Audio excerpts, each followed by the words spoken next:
What is up, you guys? I'm Saul, your favorite Persian redneck, and today we are at the Onza Flip. We just closed on this property. It is a 3-bed, 2-bath, 1,288 square foot single family home with a pool and diving board. And today is actually demo day. We just got inside the property for the first time, and I decided I want to do something a little bit different because I want to actually walk you guys through the entire process, because I always show the final product, the finished product. And I figured it'd be cool to actually have you guys see what these properties look like before they're actually renovated and before all of the junk is removed. So to our right, we have a trailer that's getting filled up with all the junk that's inside this property, but I want you guys to pop inside and just see what the condition of this home is like. Let's go ahead and pop inside. All right, you guys, welcome to the inside of the Onza Flip. For lack of a better word, this place is an absolute dump. You can tell everything in here is original and fallen into disrepair, and this house was likely abandoned for a while, because walking through you can tell there's a little bit of a smell, all the toilets are backed up, and coming in you can tell this is original 1970s architecture because it's very closed off. You walk in, you're essentially in the family room area, and it almost feels like you're completely boxed in because you have this huge wall that is blocking you off from the kitchen. So to basically open up the floor plan of this house, what we're going to do is we're going to knock down this entire wall, going all the way down, and create a large great room area slash breakfast nook.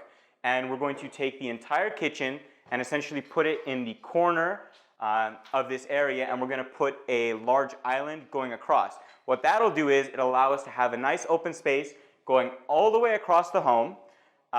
And actually, since we're on this side of the property, I want to go ahead and pop into the garage and show you something unique, because you don't see this very often. To get to the garage, we got to walk through the laundry room, and we're essentially going to leave this area intact. We're just going to paint it, replace the floors, because the laundry room, we have to keep it somewhere, and that's the place that it makes the most sense. But in the garage, when you come in, the first thing you see is this absolutely huge van that's here that looks like it's from like the 1970s, which it very well could be because that's how old this house is. And you look at it, you have original shag carpeting and a bunch of other goofy stuff. But now that we're in the garage, I want to go ahead and pop into the bedrooms inside and kind of walk you through what we're going to do there.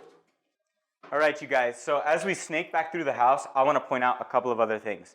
So you can really tell the age of the property when you look at the fixtures and the outlets and the little switches. And above all, when you look at the actual flooring, you can tell how dirty and how old it is, because this was, I believe the age of construction for this house was 1977, and it almost looks like none of this has been cleaned, because when you look at some of the bedrooms around here, you have the first bedroom here, you can tell it's filled with garbage, but that's not the room with the worst carpet.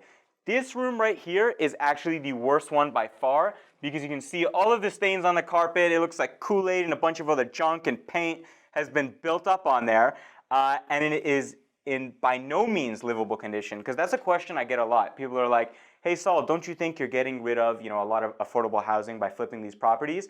And my answer is always no. Actually, we're not, because we're taking properties that look like this, that are completely unlivable, absolutely disgusting, borderline biohazards with backed up plumbing, infested with all kinds of junk, and we take them and we purchase them, we remodel them, we renovate them, we rehab them, and we make them into homes that are actually livable, and a family can come into with peace of mind, knowing that they can basically move in and they have a turnkey house that's in absolutely perfect condition. But now we're in the master bedroom, and we have a couple of weird quirks. Like, that looks like it's a TV from 1970. It says it's a Trinitron, which I've never heard of, but the fact that it's hung up like that gives me a little bit of fear, because it looks like it's going to fall down. We have popcorn ceilings pretty much everywhere. It's all very old, and it all needs to be torn out. And I'm going to actually let you guys sneak into there, because that's the master bedroom bathroom. And surprise, surprise, it's all original. But the cool thing about that one specifically is you have a door to sneak to the backyard, which I'm about to show you right now. All right, you guys. So welcome to the backyard of the Onza Flip, which is last but definitely not least. We have a lot of work to do back here, primarily landscaping, and fixing up the pool, because as you can tell, it's in complete disrepair, it's hideous, it needs to be sealed, and it needs to be filled with water. Duh. But on top of that, we also have to redo the siding on the entire exterior of the home. We're either actually going to do new siding and paint it, or we're going to do stucco for the entire exterior of the home, because there's already some stucco on the front side of the house, on the front fascia of the house. And then The glaringly obvious point is we need to go ahead and raise the wall in the backyard, because this property backs to a commercial lot, which makes it a little bit unique, and it's going to make it a little bit more difficult to sell. But by raising the wall to match all of the neighbors' properties, we're going to give the new owners of this house a little bit more privacy and a little bit more peace of mind. On top of that, in terms of a timeline for this property, we're looking at around a 2.5 to 3 week renovation, just because we're already hitting the ground running. The house has already been demoed, and we're hoping for materials to start arriving later this week. Actually, the dumpster ends up, like the huge dumpsters from Looney Bins, arrives in about an hour. But the reason we're looking about 4 weeks to 5 weeks before we actually hit the market is because we don't know how long this pool is going to take, because it requires a little bit more work than what we initially thought. But you guys have seen the entire Onza Flip. This is the before, while it's ugly, and before we put in our new tiles and fixtures and make it look pretty. So I hope you guys enjoy seeing a little bit of the behind the scenes. If you have any questions, hit me up on Instagram at Saul_Rahimian. That's SAUL_RAHIMIAN. And if you guys have any other dumps that look like this that you want to sell to me, go ahead and hit me up. We'll go ahead and set you up with a nice finder's fee to compensate you for your time. And without further ado, thank you for tuning in. I'm Saul, and I'm out.